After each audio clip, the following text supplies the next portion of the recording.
Hello and welcome to The Buzz. It is conference tournament time. We are getting closer to the end of the season. Right now in the daily news coverage area, I can honestly tell you there's 27, 29 teams that legitimately feel that they have a chance to reach the state tournament. There are a ton of talented players making for a ton of great teams in the area this year. At the top of the list, you have to put Tyler Hagedorn of Norfolk High.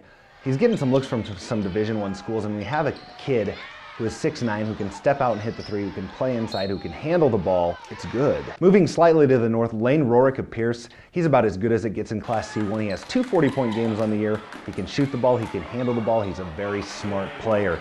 Jalen Barry of Wayne, he's one of the best ball handlers in the state. He can also score a little bit. He's at 14.4 points per game. He can shoot the rock. James Kaiser, a lot like Jalen Barry, he's a little taller. He's asked to score a little bit more for Hartington Cedar Catholic, and he does just that. He can also get to the hoop.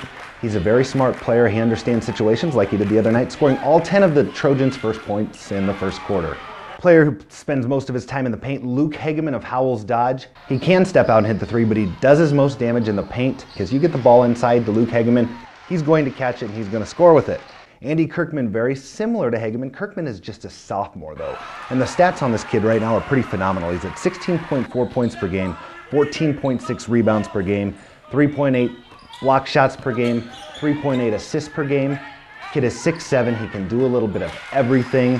He has a very bright future. Charlie Birtwistle of O'Neill, up until this year, I kind of thought he was just a scorer. He's added the assist to his repertoire. He's at 3.7 assists per game right now for the Eagles. Adam Moon, also in O'Neill, but for St. Mary's, 23.1 points per game for Moon. He shoots a lot of three-pointers, and he makes a few of them.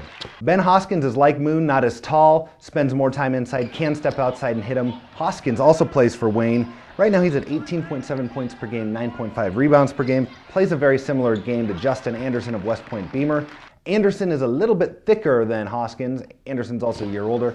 Anderson likes to shoot three, and I sit next to the West Point Beamer student managers a lot, and every time he shoots the ball, they think it's going in because they think he's that good of a shooter. And I love the guard tandem for Boone Central Newman Grove.